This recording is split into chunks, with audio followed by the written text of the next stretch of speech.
ये जब रोवर नीचे उतरेगा, जब सेफ लैंडिंग हो जाएगी, सेफ लैंडिंग हुई और उसके थोड़ी देर बाद ये स्लाइड खुली और रोवर नीचे सतह पर आ गया, इन दोनों के बीच का कनेक्शन जैसा आप बता रहे थे कि इसके थ्रू ये जो जितना भी अपने फोटोज हैं वो सब नीचे आएगा। कितनी दूरी पर ये दोनों आपस में रह सकते हैं? इनका कोई दूरी तो मापी गई होगी ताकि संपर्क इनका ना टूटे। प्रज्ञान मैक्सिमम 500 मीटर की दूरी तक जा सकता है, इसके आसपास, उससे ज्यादा नहीं जा सकता। तो वहीं पर इसे काम करना है, 14 दिन तक काम करना है। क्यों 14 दिन? लोग पूछ रहे हैं क्यों, इसे 1 साल तक करवा दो।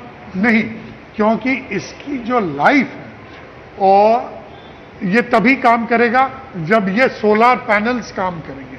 सोलर पैनल्स एनर्जी देंगे और ये ऐसा बनाया गया है कि ये एक चंद्रमा दिन यानी कि पृथ्वी में 14 या 15 दिन का वो समय है, उसमें ही काम करेगा।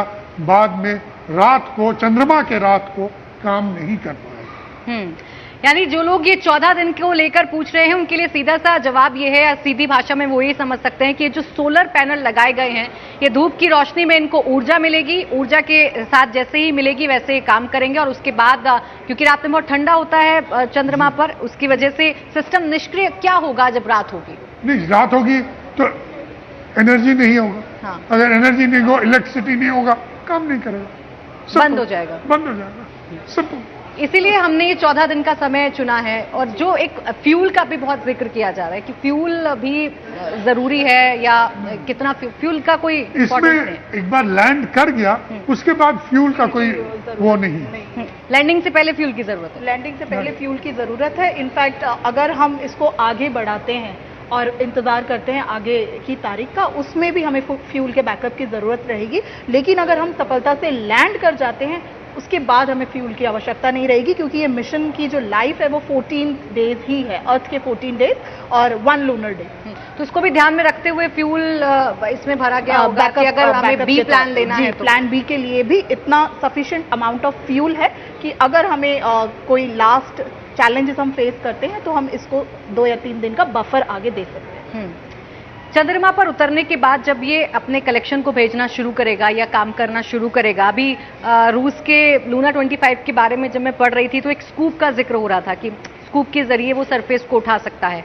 इसमें ऐसा कुछ नहीं, आपने कहा एक्सरे जैसी मशीन है। नहीं, हाँ। ऐसा नहीं कहा, इसमें वो तो खोदने की मशीन है ही है, वो खोदेगा वो तो अलग बात है। और एक्सरे वो जो उसका क्या कहते हैं कि जमीन खोद करके जो मिट्टी होगी उसका एक्सरे करेगा। यानी ये सरफेस को उठाएगा?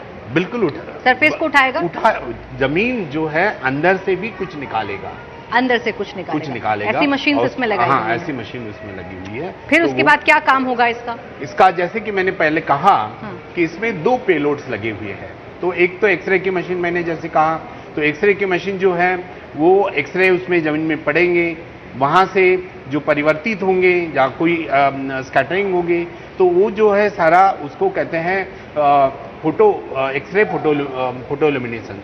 तो जो एक्सरे फोटोल्यूमिनेशन के जो एक्सरे बाहर निकलेंगे उस जो डिफरेंट एंगल पर नापे जाएंगे वो, और वो डेटा भेजा जाएगा, फिर उसका एनालिसिस होगा। तो वो सारी टेक्नोलॉजी हमें पहले ही पता है, हमें लैब में भी ये सारा, जब मटेरियल साइंस की लैब में ये करते हैं तो उसमें भी ये डेटा आता है और हम एनालिसिस करते हैं। तो ये डेटा सिर्फ जो है वहां से आएगा, उसका एनालिसिस हम यहाँ करेंगे, उससे हमें पता चलेगा कि वहाँ पानी है और कौन से मिनरल्स है और क्या है। दूसरी एक टेक्नोलॉजी जैसे कि मैंने कहा लिब्स की टेक्नोलॉजी है, तो उसमें लेजर का बीम डाला जाएगा और वो जो बहुत पावरफुल लेजर होगा तो उसमें उस जो मिट्टी है या पानी है या उसका विभाजन किया जाएगा, उसमें से जो फिर निकलेंगे कि ये विजिबल लाइट या बाकी उसका भी डेटा वो भेजेगा और फिर उसके डेटा से हम यहाँ पर लैब में या अपने जो सेंटर है उसमें एनालिसिस करेंगे। उसके बाद में हमें पता चलेगा कि इसमें क्या क्या खनिजें हैं, पानी है नहीं है और क्या है। साथ साथ मैं ये भी कहूँगा कि जो लैंडर है उसमें 3 पेलोड्स जो लगे हुए हैं उनका नाम है, एक तो रंबा है, ये लैंगमुयर प्रोब करके जो है। दूसरा है कि उसकी थर्मल जो टेम्परेचर कैसे वेरी होगा वो मेजरमेंट का जो है। और दूसरा है सिस्मिक मेजरमेंट। तो जैसे कि वहाँ पर भी कोई इस तरह से भूकंप आ रहे हैं, कुछ आ रहे हैं, या उस पीरियड में इस तरह का कुछ धरती हिल रही है, इस तरह का सारा, तो वो आपके जो लैंडर है उसमें लगाए गए हैं और इसमें भी लगाए गए हैं। जो इवन आपका प्रोपेलर है घूम रहा है उसमें भी एक तरह का यंत्र या कुछ लगाया गया है पेलोड कि जो है स्पेक्ट्रोस्कोपी का काम करेगा।